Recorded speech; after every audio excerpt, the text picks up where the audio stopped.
সামাজিক ব্যবসা পুরো বিশ্বকে বদলে দিতে পারে প্রধান উপদেষ্টা। ভিডিও বার্তায় দৃঢ় অবস্থান ইরানের সর্বোচ্চ নেতা আয়াতুল্লাহ খামেনি। IMF কে 2 কিস্তির $133 কোটি ঋণ পেয়েছে বাংলাদেশ। আসসালামু আলাইকুম, মাস্টার মিডিয়া টিভির দুপুরের খবরে আপনাদের সবাইকে স্বাগত জানাচ্ছি। আমি এমদাদুল হক। এতক্ষণ শুনছিলেন সংবাদের বিশেষ বিশেষ শিরোনামগুলো, এবার বিস্তারিত। বিগত সরকার সামাজিক ব্যবসা দিবস পালন করতে দেয়নি বলে মন্তব্য করেছেন প্রধান উপদেষ্টা অধ্যাপক ডাক্তার মোহাম্মদ ইউনূস।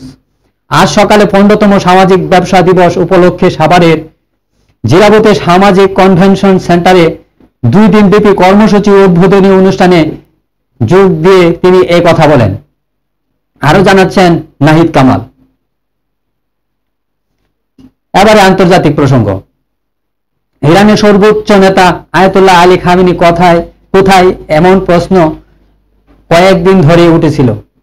ইরান ইসরায়েলের মধ্যে 12 দিন ধরে চলমান সংঘাতের সময় মাত্র 2 বার বিবৃতি দিয়েছেন তিনি। তবে জনসমক্ষে আসেননি, তার মৃত্যু নিয়েও শুরু হয়েছিল গুঞ্জন। এর মধ্যে খামেনির একটি ভিডিও বার্তা রাষ্ট্রীয় টেলিভিশনে সম্প্রচার করা হয়েছে। তাতে তাকে ইরানের পক্ষে দৃঢ় অবস্থান নিতে দেখা গেছে। আরো দেখুন ভিডিওতে। এবারে অর্থনৈতিক প্রসঙ্গ।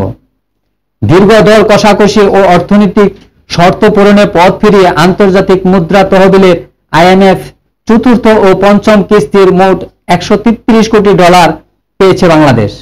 এর ফলে প্রায় 2 বছর পর আবারও পুরনো পদ্ধতির হিসাবে দেশের বৈদেশিক মুদ্রা রিজার্ভ $30 বিলিয়ন ঘর ছাড়িয়ে যাচ্ছে। আরো জানাচ্ছেন সাবিত সারোয়ার। এবারে বিভিন্ন প্রসঙ্গ। জাতীয় নাগরিক পার্টি NCP যুগ্ম আহ্বায়ক সারোয়ার তুষারের বিরুদ্ধে যৌন হয়রানির অভিযোগ করেছেন দলটির সদস্য নীলা ইসরাফিল।